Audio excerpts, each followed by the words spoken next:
நயனா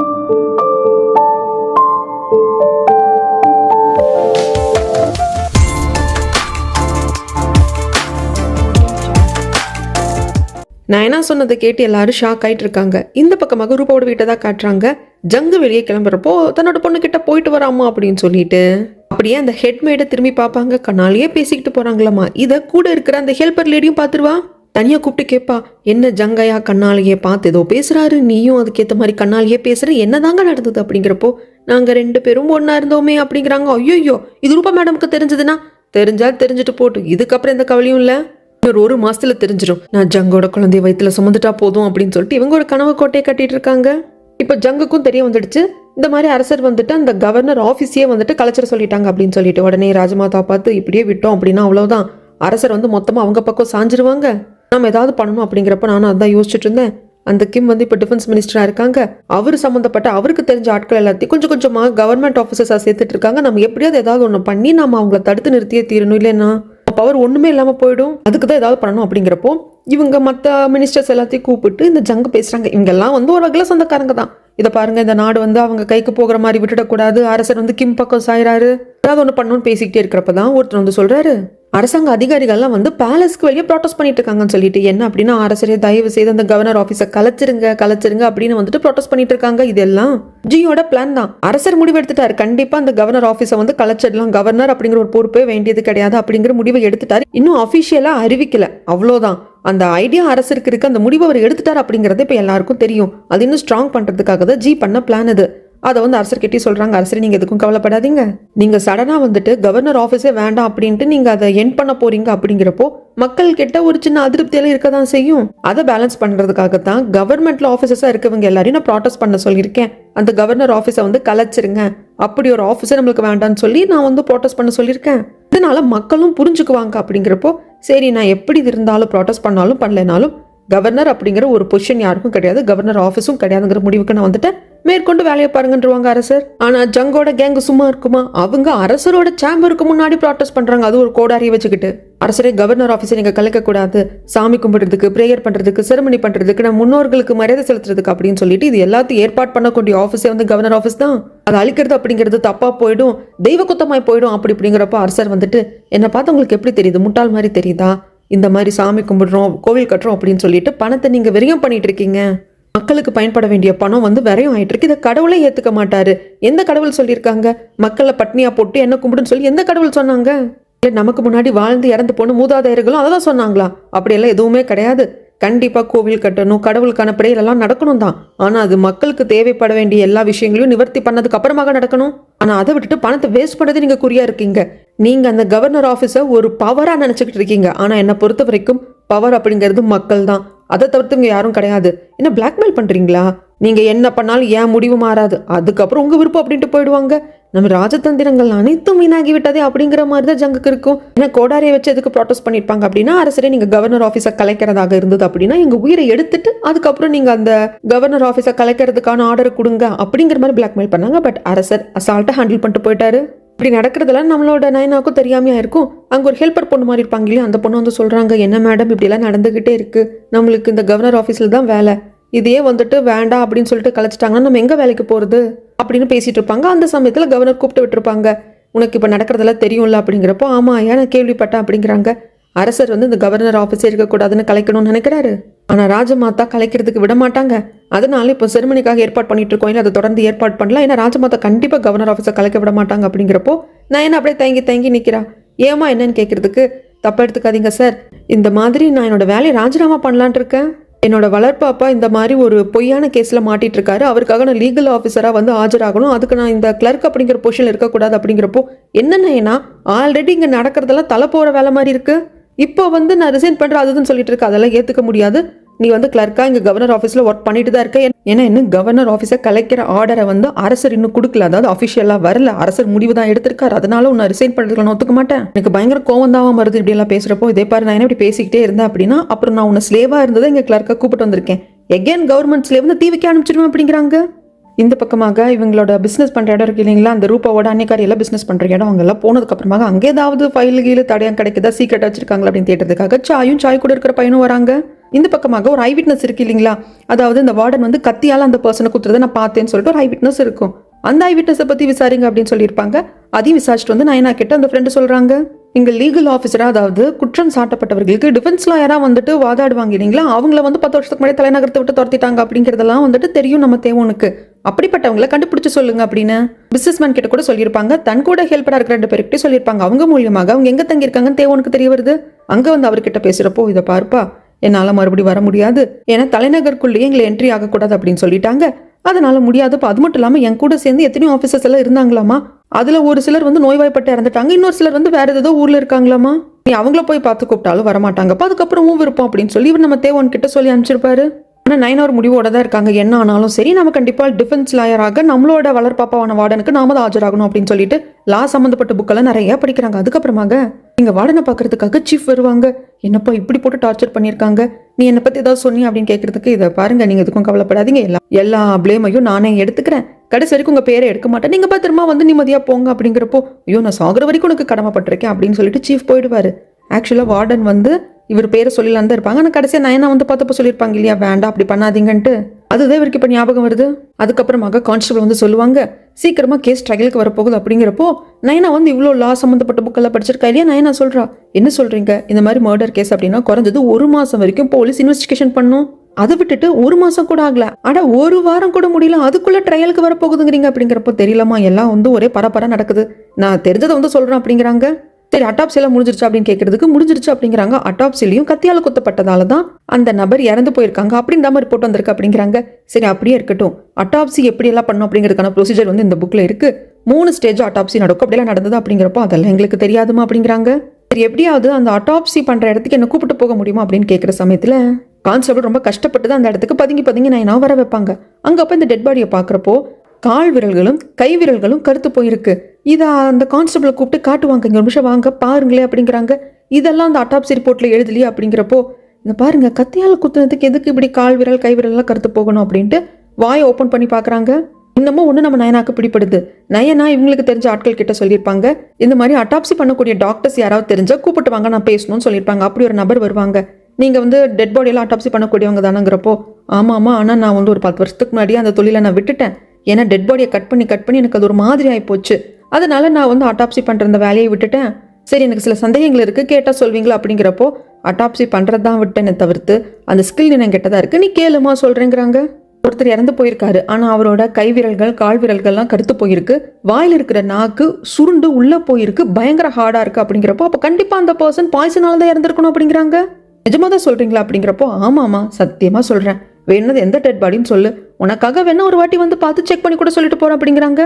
இந்த பக்கம் அந்த லீகல் ஆஃபீஸரை எகேன் நம்ம தேவோன்னு பார்க்க வராங்க. அப்பா, நீ எத்தனை வாட்டி வந்தாலும் முடியாதுப்பா, நான் வரமாட்டேன், டிஃபென்ஸ் லாயர் ஆஜராக மாட்டேன் அப்படிங்கிறப்போ, ஐயா உங்களை கம்பல் பண்ணுறதுக்கு வரல, எனக்கு கொஞ்சம் ட்ரிக்கு சொல்லி கொடுங்க, டிஃபென்ஸ் லாயராக நீங்கள் ஆஜரானீங்கன்னா எப்படியெல்லாம் பேசுவீங்க, என்ன மாதிரி பாயிண்ட்ஸ் எல்லாம் தேவைப்படும் அப்படிங்கிறத சொல்லுங்க, நானே வந்து அந்த வார்டனுக்கு டிஃபென்ஸ் லாயர் ஆஜராயிக்கிறேன், எனக்கு சொல்லி மட்டும் கொடுங்க அப்படிங்கிறாங்க. சில ட்ரிக்கெல்லாம் இவர் சொல்லி கொடுக்குறாரு, எப்படி கொஸ்டின் கேட்கணும், எந்த மாதிரி பாயிண்ட்ஸ் எல்லாம் வைக்கணும் அப்படிங்கிறத சொல்லி கொடுக்குறாங்க. அது போக சில புக்கெல்லாம் வந்துட்டு சொல்லி அதை ரெஃபர் பண்ண சொல்றாங்க. நம்ம தேவோன்னு படிச்சுட்டு இருப்பாங்க. இந்த பக்கமாக ராஜமாதா, நான் யாருக்கும் அடங்குறவன் இல்லடா, எல்லாரையும் அடக்கி ஆள்றவ அப்படிங்கிற மாதிரி அந்த செரிமனிக்கு ஏற்பாடு பண்ணுங்க அப்படின்னு சொல்லியிருப்பாங்க இல்லையா, கவர்னர் ஆஃபீஸில் இருக்கிறவங்கள, கவர்னரை அதுக்கான ஏற்பாடுறவங்க பண்ணிட்டே தான் இருந்திருப்பாங்க.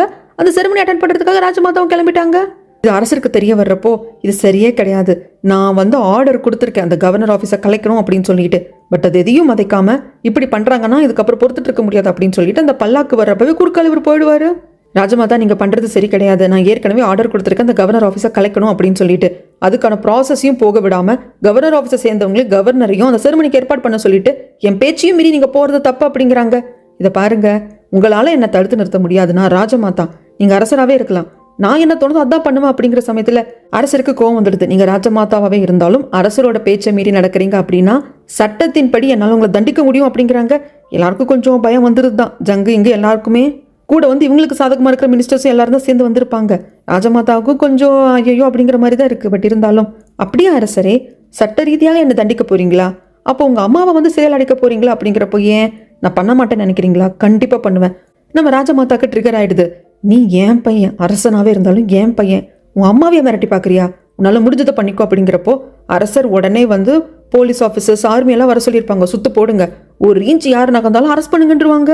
ராஜமாதா அரசரே அப்படின்னு சொல்லி கத்துறப்போ, இப்பொழுதுக்கு ராஜமாதாவை அரெஸ்ட் பண்ணாதீங்க, மற்றபடி கூட இருக்கிற மந்திரியார்கள் ஜங்கு எல்லாரையும் சேர்த்து அரெஸ்ட் பண்ணுங்க அப்படிம்பாங்க. இங்க ராஜமாதா அப்படியே கொதிச்சு போய் நிக்கிறாங்க. இந்த பக்கம் கவர்னர் கிட்ட அந்த ஹெல்பர் லேடி, இந்த சின்ன பொண்ணு வந்துட்டு ஒரு லெட்டர் கொடுக்குறாங்க. அதை படிச்சு பார்த்தா நம்ம நயனாதை கொடுத்து அனுப்பிச்சிருப்பாங்க. நான் என் வேலையை ராஜினாமா செய்கிறேன் அப்படின்னு சொல்லிட்டு. என்னது, நயனா ரிசைன் பண்றாளா? இந்த லெட்டர் எப்போ கொடுத்தா அப்படிங்கிறப்போ, இப்பதான் சார் கொடுத்துட்டு போனாங்க. அச்சோ, ராஜமாதா வேற செரிமனியை வந்து அட்டன் பண்றதுக்கு வர போறாங்களே அப்படின்ட்டு நடக்கிறது இவர் தெரியாம புழம்பிட்டு இருப்பாரு. அச்சோ, நேர்ல கொண்டு ரெசிக்னேஷன் லெட்டர் கொடுத்தா ஏத்துக்க மாட்டோம் நான், எனக்கு தெரிஞ்சிருக்கு, அதனாலதான் இப்படி பண்ணிருக்கா அப்படின்னு சொல்லிட்டு இவர் பயங்கர கடுப்புல உட்காந்துருக்காரு. இந்த பக்கம் கேஸ் ஸ்டார்ட் ஆகுது. வார்டனை கூப்பிட்டு வராங்க. இங்கதான் லாயலே இருக்க மாட்டாங்களே, எல்லா போலீஸ் விசாரிச்சது தான். அட்டாப்ஸ் பண்ண டாக்டர் வந்து ஆமாங்க கத்தியால குத்துனதால தான் நபர் இறந்து போனாங்க. இன்னொருத்தர் வந்து அவர் கத்தியால குத்துனதை நான் கண்ணால பார்த்தேன்னு சொல்லிட்டு ஒருத்தர் சாட்சியம் வர சொல்றாரு. போலீஸ் இருந்துட்டு இவருக்கும் இறந்து போனவருக்கும் முன்விரோதம் இருக்கு அப்படின்னு சொல்லிட்டு எல்லா டீடைல்ஸையும் சப்மிட் பண்றாங்க. மர்டர் பண்றதுக்கு யூஸ் பண்ண வெப்பன் அப்படின்னு சொல்லிட்டு எல்லாத்தையுமே வந்துட்டு ப்ரொசீட் பண்றாங்க. வார்டன் கதறிட்டு இருப்பாரு, ஐயோ நான் தப்பு பண்ணல, நான் மர்டர் பண்ணல அப்படின்னு சொல்லிட்டு. இந்த பக்கமாக வார்டனுக்காக ஆஜராக்கிறதுக்காக நம்மளோட தேவன் வந்துட்டு இருப்பாங்களா. அப்ப பின்னாடியே நயனாவும் நயனாவோட ஃப்ரெண்ட்ஸ் பெண்ணெல்லாம் வருவாங்க. நீங்க எங்க போறீங்க அப்படின்னு சொல்லி கேட்கிறப்போ, வேற எந்த லீகல் ஆஃபீஸரும் ஆஜராக மாட்டேன்னு சொல்லிட்டாங்க நயனா, அதனாலதான் நான் வந்துட்டு வார்டனுக்காக ஆஜராக போறேன் அப்படிங்கிறப்போ, நீங்க எப்படி ஆஜராக முடியும்? நீங்க விலை நிர்ணயம் பண்ற டீம்ல ஆஃபீஸரா, அதுவும் சீஃபா இருக்கீங்க, நீங்க ஒரு பப்ளிக் ஆஃபீஸர். அப்படி இருக்கிற சமயத்துல நீங்க வந்து லீகல் ஆஃபீஸரா ஆஜராக முடியாதே. ஆமா நயனா, முடியாது, அது எனக்கு தெரியும், ஆனா இப்ப வேற வழி கிடையாது, மிச்சத்துல எல்லாத்தையும் அப்புறம் பாத்துக்கலாம் அப்படிங்கிறாங்க. இல்ல தேவன் வேண்டாம், நான் பாத்துக்கிறேன், நான் லீகல் ஆஃபீஸரா வந்து ஆஜராக போறேன், அதுக்காக என்னோட கிளர்க் பொசிஷனே நான் ராஜினாமா பண்ணிட்டேன் அப்படிங்க. இது ரொம்ப ஸ்டப்பனா வந்து நயனா சொல்றதுனால வேற வழியே இல்லாம சரி நான் விசாரிச்சதையும் எனக்கு தெரிஞ்சதையும் நான் உனக்கே சொல்றேன் அப்படின்னு சொல்லிட்டு தேவன் சொல்லிடுவாங்க. அதுக்கப்புறமாக இங்க தீர்ப்பு கொடுக்குற சமயம் நயனா வந்துட்டு சட்டத்துல இதுக்கான இடமெல்லாம் இருக்கு, நான் இவருக்கு டிஃபென்ஸ் லாயரா ஆஜராக போறேங்கிறாங்க. ஆமா, அதுக்கு சட்டத்துல இடம் இருக்கு, ஆனா இதை நீங்க ஏத்துக்க கூடாது அப்படின்னு சொல்லிட்டு அந்த போலீஸ் எல்லாம் வந்துட்டு ஜட்ஜு கிட்ட சொல்லுவாங்க. ஆனா ஜட்ஜ் இருந்துட்டு, இதை பாருங்க, இந்த கேஸ்ல அந்த பொண்ணு டிஃபென்ஸ் லாயரா ஆஜராகிறதுக்கு சட்டத்துல இடம் இருக்கு, அந்த பொண்ணு ஆஜராகட்டும். ஒருவேளை அந்த பொண்ணு சரியான ஆதாரங்களை ப்ரொசீட் பண்ணி குற்றவாளி நீங்க நிறுத்தப்பட்டிருக்க வார்டன் மேல எந்த குற்றமும் இல்லை அப்படின்னு நாங்கள் ப்ரூவ் பண்ண முடியலன்னா அந்த பொண்ணுக்கு சேர்த்து தண்டனை கொடுத்துட்டு போறோம். ஒருத்தருக்கு வாய்ப்பு கொடுக்கறதுல தப்பு கிடையாது, அது சட்டத்துல இடம் இருக்கிறப்ப கண்டிப்பா கொடுக்கணும் அப்படின்றவாங்க. நயனா வந்து பேச ஆரம்பிப்பா. இந்த மாதிரி இவர் தான் வந்து இந்த மர்டரை பண்ணாங்க அப்படின்னு சொல்லிட்டு சமர்ப்பிக்கப்பட்ட அத்தனை ஆதாரங்களும் ஜோடிக்கப்பட்டது அப்படின்னு சொல்லுவாங்க. இந்த கேஸ் நடக்கிறப்போ இறந்து போனவரோட ரிலேட்டிவ்ஸும் ஒரு பக்கம் இருப்பாங்க, இந்த பக்கம் வந்து அண்ணி அண்ணன் இவங்க எல்லாருமே கூட ஒரு பக்கம் இருப்பாங்க. இந்த அன்னிக்காரி பார்த்துட்டு உடனே இதை போய் சொல்லணும்னு அடியாள் கிட்ட சொல்றான். அடியாள் போய் போலீஸ் கிட்ட சொல்றப்போ, இந்த மாதிரி சார் இந்த பொண்ணு பேசுறதுல எடுத்துக்காதீங்க, அந்த வார்டன் வந்து இந்த பொண்ணை வளர்த்திருக்காரு சின்ன வயசுல இருந்து, இப்படி ஒரு ரிலேஷன்ஷிப் இருக்கிறப்போ இவருக்கு ஆதாரமா அந்த பொண்ணு சப்மிட் பண்றது எல்லாத்தையும் நம்ம எப்படி நம்ப முடியும் அப்படிங்கிறாங்க. நம்ம நயனாவும் சொல்றாங்க, இதை பாருங்க, ஆமா நான் ஒன்றும் இல்லைன்னு மறுக்கல, வார்டன் என்னோட வளர்ப்பு அப்பா தான், பட் அதுக்காக வாதாடக்கூடாது அப்படின்னு சட்டத்துல எல்லாம் ஒன்றும் இடம் இல்லை. அது மட்டும் இல்லாமல் இப்போ நான் சப்மிட் பண்ண போறது எல்லாமே சாட்சியங்கள், வார்டன் மேல குற்றம் இல்லை அப்படிங்கிறதுக்கு. அதை நீங்க பரிசீலிச்சு பார்த்து நீங்க தானே முடிவு கொடுக்க போறீங்க, தீர்ப்பு அப்படிங்கிறது உங்க கையில இருக்கு, அப்புறம் என்ன பயம் அப்படிங்கிற சமயத்துல ஓகே இதெல்லாம் ஒன்றும் பிரச்சனை இல்லை, அவரும் வளர்ப்பு அப்பாவே இருந்தாலும் நீ வாதாடலாமா அப்படின்றவாங்க. ஃபர்ஸ்ட் ஒரு சீக்ரெட் லெட்ஜரை தான் வந்து ப்ரொசீட் பண்ணுவாங்க. இது வந்து இறந்து போனவரோட சீக்ரெட் லெட்ஜர். இதுல அவர் யாருக்கெல்லாம் பணம் கடனா கொடுத்துருக்காங்க, யார்கிட்ட எல்லாம் கடன் வாங்கியிருக்காங்க அப்படிங்கிறதுக்கான டீடைல்ஸ் இருக்கு. இறந்து போனவருக்கும் வார்டனுக்கும் பணம் கொடுக்கல் வாங்கல் விவகாரம் இருக்கு அப்படின்னா அதுக்காக இவர் மர்டர் பண்ணிருப்பார். அப்படின்னா வார்டனுக்கு பணம் கொடுத்த மாதிரியே நிறைய பேருக்கு வந்து இறந்து போனவர் பணம் கொடுத்திருக்காரு. அப்ப அவங்க எல்லாருமே சஸ்பெக்ட் லிஸ்ட்ல வரணும் இல்லையா அப்படிங்க. போலீஸ்க்கு கோவம் வந்துடுது. ஏய், இந்த சீக்ரெட் லெட்ஜர் உனக்கு எப்படி கிடைச்சது, நீ இறந்து போன ஒரு வீட்டுல இருந்து திருடினியா அப்படிங்கிறப்போ ஏன் உங்களுக்கு அந்த டவுட் வருது? போலீஸ் கரெக்டா இன்வெஸ்டிகேஷன் பண்ணி தரவா சர்ச் பண்ணியிருந்தா இது உங்களுக்கே கிடைச்சிருக்கணும். அப்போ நீங்க தரவா சர்ச் பண்ணல, இந்த லெட்ஜரை பத்தி நீங்க எதுவுமே கண்டுக்கல, தெரிஞ்சும் தெரியாத மாதிரி இருந்திருக்கீங்க, அதனால இறந்து போனோட வீட்டுல இருந்து நான் திருடினேங்கிற மாதிரி நீங்க சொல்றீங்க அப்படிங்க. பாயிண்டா மடக்க அந்த போலீஸ்க்கு என்ன பண்றதுன்னு தெரியல. ஜட்ஜுக்கே கோவம் வந்துடுது. உங்க விசாரணை அந்த லட்சணத்துல இருக்குன்னு போலீஸ் தான் திட்டுறாங்க. சரி, அடுத்ததாக இந்த வார்டன் தான் கத்தியால அந்த இறந்து போன நபரை குத்துனாங்க அப்படிங்கிறதுக்கு கண்கண்ட சாட்சி இருக்கு இல்லையா, அவங்கள கூப்பிடலாம் அப்படின்ட்டு அந்த ஐவிட்னஸை கூப்பிட்டு, சார் இவங்க சாட்சி நீங்க ஏத்துக்காதீங்க, இவருக்கு சக்கரை வியாதி இருக்கு, அதுக்கான மெடிசன்ஸ் எடுத்துட்டு இருக்காரு, சக்கரை வியாதி இருக்கிறவங்களுக்கு கண் பார்வையும் வந்து குறையும், இவருக்கு கண் பார்வையும் குறைஞ்சிட்டு இருக்கு, அதுக்கான ட்ரீட்மெண்ட்டும் எடுத்துட்டு இருக்காங்க, எந்த மருத்துவர் கிட்ட போறாங்க, எப்படி வந்துட்டு அந்த மருத்துவர் இவங்களுக்கு மருந்து கொடுத்துட்டு இருக்காங்க, எவ்வளவு வருடங்களாக இவருக்கு இந்த பிரச்சனை இருக்கு அப்படிங்கிறதுக்கான டீடைல்ஸ் எல்லாத்தையும் கொடுக்குறாங்க. இதெல்லாம் ஜட்ஜி கேட்டுட்டு அப்படியான்னு கேட்கறதுக்கு, ஆமா ஜட்ஜ் ஐயா, எனக்கு சுகர் இருக்கு, எனக்கு அந்த அளவுக்கு கண் பார்வை தெரியாதுதான், ஆனா நான் நல்லா பார்த்தேன், இந்த வார்டன் தான் அந்த நபரை கத்தியால குத்துனாங்க அப்படிங்கிறப்போ, இதை பாருங்க, பகலே உங்களுக்கு அந்த அளவுக்கு பார்வை தெரியாது, நைட் டைம் வேற நடந்திருக்கு, நீங்க எப்படி தெரியவா பார்த்துருக்க முடியும் அப்படிங்கிறப்போ ஜட்ஜும் இதை எடுத்துக்கிறாங்க. அதுக்கான ஆதாரத்தை எல்லாம் பார்க்குற சமயத்துல நீ பொய் சாட்சியம் சொல்லியிருக்க அப்படின்னு திட்டமும் செய்யறாங்க. இங்க ஒரு அடி அங்க ஒரு அடி அப்படிங்கிற மாதிரி இந்த போலீஸ் தான் மறுபடியும் திட்டுறாங்க. என்ன லூசுத்தரமா விசாரிச்சு வச்சிருக்கீங்க, இப்படிதான் இன்வெஸ்டிகேஷன் பண்ணுவீங்களா, நீங்க எல்லாம் போலீஸ் டிபார்ட்மெண்ட் இருக்கிறதுக்கே தகுதி இல்லைன்னு அந்த போலீஸ்க்கு அகைன் திட்டு. போலீஸ்க்கு என்ன பண்றதுன்னு தெரியல. இதை பாருங்க ஜட்ஜ் ஐயா, இவ்வளவு ஆதாரங்களை லைனா இந்த பொண்ணு நயனா கொடுத்துக்கிட்டே இருக்கா இல்லையா, அந்த கத்தியால தானே குத்தி அவர் இறந்து போனாரு, அந்த கத்தி அந்த வீட்டுக்கு பக்கத்துல தான் கிடந்தது, அது இந்த பொண்ணால் இல்லைன்னு மறக்க முடியாது அப்படிங்கிறப்ப நம்ம நயனாவும் ஆமா அந்த கத்தி வந்து இல்லை, அந்த இறந்து போன நபரை அந்த கத்தியால தான் குத்திருக்காங்க அப்படிங்கிறத நான் மறுக்கல. ஆனா அந்த இறந்து போன நபர் கத்தி குத்தால சாகல அப்படிங்கறத என்னால் நிரூபிக்க முடியும் அப்படின்னு அட்டாப்சி பண்ண டாக்டர் கூப்பிடுறாங்க. அப்படியே கான்ஸ்டபிளே சொல்லுவாங்க, இப்ப நான் சொல்ற சில விஷயங்களுக்கு கான்ஸ்டபிள் தான் சாட்சி அப்படிங்கிறப்போ, ஐயா நாங்க தான் ஏன் கான்ஸ்டபிள் அப்படின்னு சொல்லி அவரும் வந்துட்டு அப்படி முன்னுக்கு வந்துட்டு பின்னாடி போவாரு. இந்த போலீஸ்கெல்லாம் டே நீயுமாடா அப்படிங்கிற மாதிரி இருக்கும். அதுக்கப்புறம் அந்த அட்டாப்சி பண்ண டாக்டரை கூப்பிட்டு, சரி அட்டாப்சி பண்ணீங்க இல்லையா, அவர் எப்படி இறந்து போனார் அப்படிங்கிறப்போ, கத்தியால குத்துறதுனால இறந்து போனாரு, ரத்தம் அதிகமாக போய் இறந்து போனாரு. இல்லை போய் அதுக்கு முன்னாடி அவருக்கு விஷம் கொடுத்துருக்காங்க. அவரோட கை விரல்கள் கால் விரல்கள் எல்லாமே கருப்பா இருந்தது, நாக்கு வந்து சுருண்டு போய் இருந்தது, ரொம்ப ஹார்டா இருந்தது. அவர் விஷம் கொடுத்து கொன்னுட்டாங்க. அதுக்கப்புறமாக யார் விஷம் கொடுத்தது அப்படிங்கிற மாதிரி கேஸ் போயிடக்கூடாது அப்படிங்கிறதுக்காக கத்தியால இறந்து போன பொணத்தை தான் குத்திருக்காங்க. அதை வச்சு வார்டன் மேல பழி போட்டிருக்காங்க. அப்புறம் இந்த கத்தி எங்க கிடைச்சிருக்கும் அப்படின்னாங்க, வார்டன் வீட்டுக்கு பக்கத்துல கிடைச்சிருக்கும். அந்த இறந்து போன நபர் வீட்டுக்கு பக்கத்துல இல்லை, இடையில அதை மட்டும் நான் கொஞ்சம் தப்பா சொல்லிட்டேன், சாரி. ஆல்ரெடி விஷம் குடிச்சு, அதாவது விஷம் கொடுத்து கொன்ன அந்த நபரை கத்தியால குத்தி அந்த கத்திய வார்டன் வீட்டு பக்கத்துல கொண்டு போட்டிருக்காங்க அப்படின்னு முடிக்க, இந்த கான்ஸ்டபிள் நான் விசாரிச்சேன் அப்படிங்கிறாங்க. ஆக்சுவலா கான்ஸ்டபிள் உதவியோட அட்டாப்சி பண்ற இடத்துக்கு அந்த டெட் பாடி கிட்ட நான் பதுங்கி போனேன் அப்படிங்கறத நான் என்ன சொல்றது இல்ல, நான் இந்த அட்டாப்சில எப்படி நடந்தது அப்படின்னு கான்ஸ்டபிள் கிட்ட விசாரிச்சேன் அப்படிங்கிறாங்க. கான்ஸ்டபிள் ஆமா அட்டாப்சி பண்றப்ப நானும் தான் பக்கத்துல இருந்த, இறந்து போனவரோட கை விரல்கள் கால் விரல்கள் எல்லாம் கருத்து போயிருந்தது, நாக்கு ரொம்ப ஹார்டா இருந்தது, உள்பக்கமாக சுருண்டு இருந்தது. அது என்ன ஏதுன்னு இந்த டாக்டர் கிட்ட கேட்டதுக்கு அதிர்ச்சியில் எப்படி நடக்கும் அப்படின்னு சொல்லிட்டாரு. ஆனா நான் வந்து அட்டாப்சி பண்ண தெரிஞ்சவன் கிடையாது, ஆனா பல டெட் பாடிகள் அட்டாப்சி பண்றப்போ பக்கத்துல இருந்து ஒரு போலீஸ் கான்ஸ்டபிளா நான் பார்த்திருக்கேன். அதை வச்சு விஷம் ஏதாவது இருக்குமோ அப்படின்னு நான் டவுட்ல கேட்டேன். பட் அட்டாப்சி பண்ற டாக்டர் அப்படி இல்லைன்னு சொல்லிட்டாரு. நானும் அமைதியா இருந்துட்டேன் அப்படிங்கிறாங்க. இந்த அட்டாப்சி பண்ண டாக்டர் பயந்துருவாரு. ஐயோ இதெல்லாம் வந்து அந்த போலீஸ்காரன் இருக்கான் இல்லையா, அந்த சீஃப், அவன் தான் சொல்லிட்டான் கத்தியால குத்துனதுனால தான் செத்து போனார் அப்படின்ட்டு. ஆனா நான் உண்மையிலே அவர் விஷத்தால தான் இறந்து போனார் அப்படிங்கிற மாதிரி தான் அட்டாப்சி ரிப்போர்ட்டே அவர்கிட்ட கொடுத்தேன் அப்படிங்க. இந்த போலீஸுக்கு டே ஏன்டா பொய் சொல்ற, ஜட்ஜையா நம்பாதீங்க, இங்க எல்லாரும் சேர்ந்து பொய் சொல்றாங்க, வாயை மூடு, இதெல்லாம் வந்து கொஞ்சம் கூட சரியே கிடையாது, சட்டத்தை எந்த அளவுக்கு நீ தப்பா மிஸ்யூஸ் பண்ணிருக்க அப்படிங்கிறப்போ, இதை பாருங்க ஜட்ஜையா, இது வரைக்கும் நான் சொன்னதில் நீங்க பொய்ன்னு எடுத்துக்கிட்டா கூட பரவாயில்ல, ஆனா அந்த டெட் பாடி இன்னொரு வாட்டி அட்டாப்சி பண்ண சொல்லுங்க, அப்போ உங்களுக்கு உண்மை புரிய வரும் நான் என்ன சொல்றப்போ. அதுக்கு ஜட்ஜும் ஆர்டர் கொடுக்குறாங்க. சரி அந்த டெட் பாடி இன்னொரு ஆர்டர் கொடுக்குறாங்க. சரி அந்த டெட் பாடி இன்னொரு வாட்டி அட்டாப்சி பண்ணுங்க, இந்த ஆஃபீஸர்ஸ் எல்லாம் இருக்கணும், உங்க முன்னிலையில தான் அட்டாப்சி பண்ணணும் அப்படிங்கிறப்போ, அட்டாப்சி பண்ணவர் ஐயா அது ரொம்ப கஷ்டம், ஏன்னா அட்டாப்சி பண்ணி டெட் பாடி அவங்க சொந்தக்காரங்க கிட்ட கொடுத்தாச்சு, அவங்க ஃபினர்லயே நடத்தி முடிச்சுட்டாங்க அப்படிங்கிறாங்க. இதுக்கும் ஜட்ஜுக்கு கோவம் தான் வருது. என்னடா பண்ணி வச்சிருக்கீங்க, ட்ரையல் முடியறதுக்குள்ளே உங்களை யாரு வந்து சொந்தக்காரங்கிட்ட டெட் பாடி கொடுக்க சொன்னது, ஃபினர்ல முடிக்க சொன்னது அப்படிங்கிறப்போ, போலீஸ்காரன் காப்பாடா நாம் இது வகையில் தப்பிச்சுக்கலாம் அப்படின்னு சொல்லிட்டு, இல்லை இறந்து போனவரோட குடும்பம் வந்து எங்ககிட்ட ரொம்ப கெஞ்சினாங்க, நாங்கள் ஃபினலுக்கு ஏற்பாடு பண்ணிட்டோம், போஸ்ட்பான் பண்ண முடியாதுன்னு சொன்னாங்க, அதனால தான் ஏன் கொடுத்தோம் அப்படிங்கிறாங்க. இப்போ எல்லாருக்கும் திக்குன்னு ஆயிடுது, என்ன பண்றது ஏது பண்றதுன்னு தெரியல. இந்த டெட் பாடியை எகெயின் வந்துட்டு போஸ்ட்மார்ட்டம் பண்ணணும், அப்பதான் வந்து கண்டுபிடிக்க முடியும். இப்போ என்ன பண்றதுன்னு தெரியாம இருக்கிறப்போ நயனாவுக்கு என்ன பண்றதுன்னு தெரியல. பட் நயனா டக்குன்னு இருந்துட்டு எகெயின் நம்ம அட்டாப்சி பண்ணலாம், அந்த டெட் பாடியை எகெயின் தோண்டி எடுத்து அட்டாப்சி பண்ணலாம் அப்படிங்கிறாங்க. இது எல்லாத்தையும் கேட்கறப்போ அந்த இறந்து போனவரோட சொந்தக்காரங்களும் அங்கே இருப்பாங்க இல்லையா, அவங்க எல்லாம் வந்து அடிச்சுக்கிட்டு அலறாங்க, ஐயோ எவ்வளோ பெரிய கொடுமை எங்க குடும்பத்துக்கு பண்றீங்க அப்படின்ட்டு. இவன் நயனாக்கு சப்போர்ட் பண்ற கான்ஸ்டபிளே அதெல்லாம் சரியில்லை நயனா அப்படிங்கிறாங்க. இன்னும் சொல்ல போனா வார்டனே இருந்துட்டு இது ரொம்ப தப்பு நயனா, பாவம் அப்படி பண்ணக்கூடாது அப்படிங்கிறாங்க. இதுதான் சந்தர்ப்பம், அந்த போலீஸ் இருந்துட்டு பாருங்க இந்த பொண்ணு சொல்ற எல்லாம் பண்ணக்கூடாது, ஒருத்தங்க நம்பிக்கையில விளையாடக்கூடாது, இறந்து போனவரை எல்லா காரியங்களும் முடிச்சு புதைச்ச இடத்துல இருந்து தோண்டி எடுக்கிறது ரொம்ப தப்பு, இதுக்கு நீங்க ஒதுக்காதீங்க அப்படிங்கிற சமயத்தில் ஆக்சுவலா இது ஜட்ஜுக்கே வந்து பிடிக்கலதான், பண்ணக்கூடாதுதான். ஆனா நயனா இருந்துட்டு இதை பாருங்க, குற்றவாளிக்கு தண்டனை கொடுக்கலாம், அவன் தப்பு பண்ணியிருக்க, அவனுக்கு நீங்க என்ன தண்டனை கொடுக்கணும்னு நினைக்கிறீங்களோ சட்டத்தில் இருக்கோ கொடுக்கலாம், தப்பு இல்லை. குற்றமே பண்ணாதவருக்கு அந்த தண்டனை கொடுக்குறீங்க அப்படின்னா அது மிகப்பெரிய பாவம். அப்படி பண்ணாத குற்றத்துக்கு ஒருத்தருக்கு தண்டனை கொடுக்குறீங்க அப்படின்னா நீங்களும் ஒரு வகையில் குற்றவாளி தான் அப்படிங்கிறப்போ ஜட்ஜுக்கு கோபமும் வந்துடுது, ரோஷமும் வந்துடுது. இதை பாருங்க, இப்போதைக்கு இந்த ட்ரையலை வந்து நான் ஹோல்ட் பண்ணி வைக்கிறேன், ஏன்னா இதுக்கு வந்து என்னால் தீர்ப்பு கொடுக்க முடியல, நான் அரசர்கிட்ட பேசிட்டு வரேன்ட்டு போயிடுவாரு.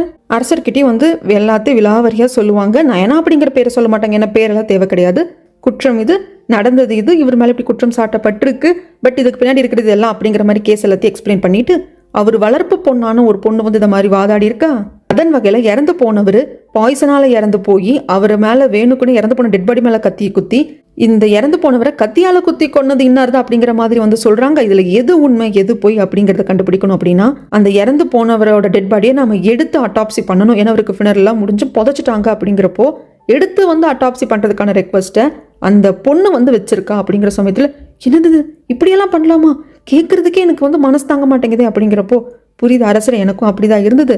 ஆனா என்ன பொறுத்த வரைக்கும் அந்த பர்சனை கொன்ன குற்றவாளி அங்க இருக்கிற நபர் அந்த பர்சனை கத்தியால குத்தி கொள்ளல அப்படின்னா நம்மளுக்கு வேற வழியே இல்லை, அந்த டெட் பாடி எடுத்து நம்ம அட்டாப்சி பண்ணி தான் தீரணும். அப்படி இல்லைன்னு உண்மையை நிரூபிக்க முடியாது, குற்றம் பண்ணாதவருக்கு தண்டனை கொடுத்த மாதிரி ஆயிடும். அந்த பொண்ணோட ரெக்வஸ்ட்டை ஏத்துக்கலாம் என் மனசு சொல்லுது அரசரே, பட் இறுதி முடிவு உங்களோட தான், உங்களுக்காக தான் நான் வந்து வெயிட் பண்றேன் அப்படிங்கிறப்ப அரசர் யோசிக்கிறாரு. இங்க அப்படியே வார்டன் முட்டி போட்டே இருக்காங்களா, சோர்ந்து போயிருப்பாங்க. உங்களுக்கு ரொம்ப வேக்குது, தண்ணி ஏதாவது கொடுக்கட்டுமா அப்படின்னு நயனா கேட்குறப்போ, நயனா நிஜமா நான் வளர்த்த பொண்ணாமா நீ எவ்வளோ பிரில்லியன்ட்டு, எந்த அளவுக்கு யோசிக்கிற, எந்த அளவுக்கு இன்வெஸ்டிகேஷன் பண்ணியிருக்கேங்கிறத நான் பார்த்துட்டேன். எனக்கு அதுவே சந்தோஷமா இருக்கு, அதுவே போதும். இதோட விட்டுருமா, இறந்து போனவங்களை வந்து புதைச்சிட்டாங்க, ஃபினரெல்லாம் முடிச்சுட்டு அந்த டெட் பாடி அகைன் தோண்டி எடுக்கிறது அப்படிங்கிறது பாவம், அந்த குடும்பத்துக்கு எவ்வளோ கஷ்டமா இருக்கும். அதனால வேண்டாமா, நானே வந்து இந்த தண்டனை எடுத்துக்கிறேன் அப்படிங்கிற சமயத்தில் அந்த போலீஸ் ஆஃபீஸர் வந்து கண்ணா பின்னான்னு திட்டுவான். நம்ம நயனா கோவத்தில் உண்மை வெளியே வரப்போ உங்களுக்கு இருக்கு சார் அப்படின்ட்டு இவ்வளோ திட்டி விட்டுருவா. அதுக்கப்புறம் ஜட்ஜ் வருவாங்க. வந்த ஜட்ஜை நான் அரசர்கிட்ட பேசிட்டேன், அரசர் தான் இந்த ஆர்டரே கொடுத்தாரு. ஃபினர் எல்லாம் முடிஞ்சு புதைச்ச அந்த இறந்து போனவரோட டெட் பாடியை தோண்டி எடுத்து அட்டாப்சி பண்றதுக்கான ஆர்டர் அவர் கொடுத்துருக்காரோ அப்படின்னு சொல்ல அன்னிக்காரிக்கும் அண்ணனுக்கும் பக்குன்னு இருக்கு.